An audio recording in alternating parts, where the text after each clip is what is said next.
A poor girl finds a CEO's business card in her dead father's wallet. Seconds later, he goes silent. Tessa sat in the dimly lit hospital room, gripping her father's frail hand. The rhythmic beeping of the monitors filled the silence, a painful reminder of the battle he was losing. For as long as she could remember, he had been her world, her protector, her guide, the man who worked long hours fixing cars so she could dream beyond their tiny apartment in the rough part of town.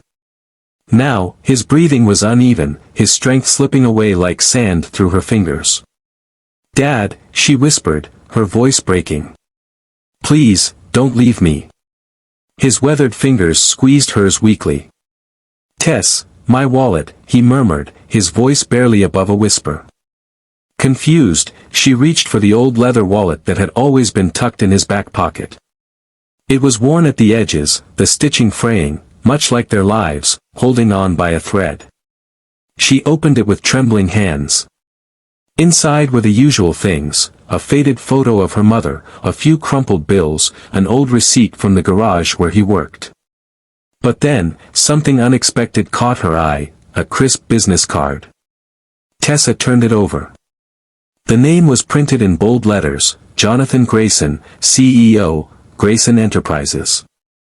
Her brow furrowed. Why would her father have the card of one of the wealthiest businessmen in the city? She barely had time to process the thought before her father exhaled softly, his grip loosening in hers. The monitor let out a long, steady beep. Tessa's world shattered. The days that followed were a blur. Funeral arrangements, condolences from neighbors, the cold realization that she had nothing left. No family. No savings. The landlord had already hinted that without rent, she would have to leave. Desperate and with nothing to lose, she clutched the business card like a lifeline and made her way to the towering skyscraper downtown.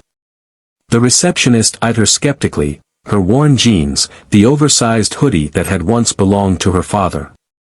"I need to see Mr. Grayson," she said, voice firm despite the lump in her throat. "Do you have an appointment?" Tessa hesitated. "No, but—" "I'm sorry, but—" A deep voice interrupted. "It's okay, I'll see her."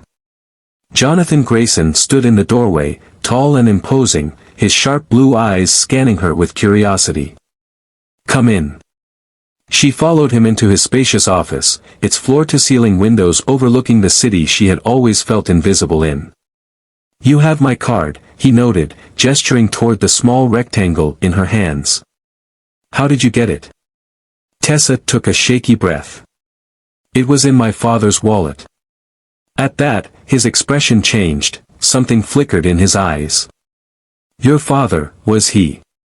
"James Carter," she said. "He passed away 3 days ago." Grayson's breath hitched.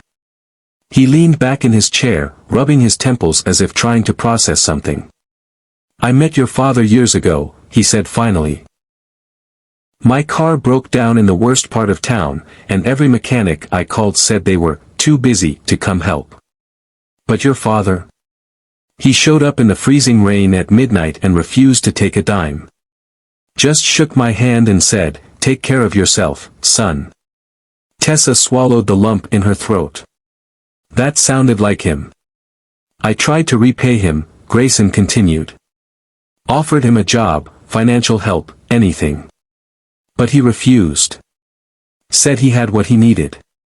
He exhaled sharply. "I gave him my card and told him if he ever changed his mind, to call me."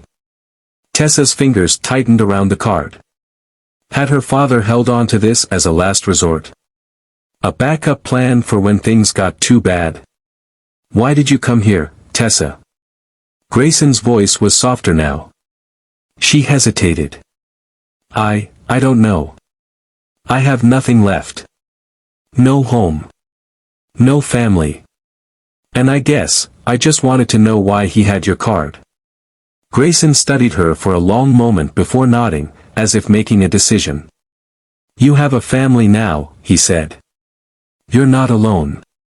Tessa blinked. "What?"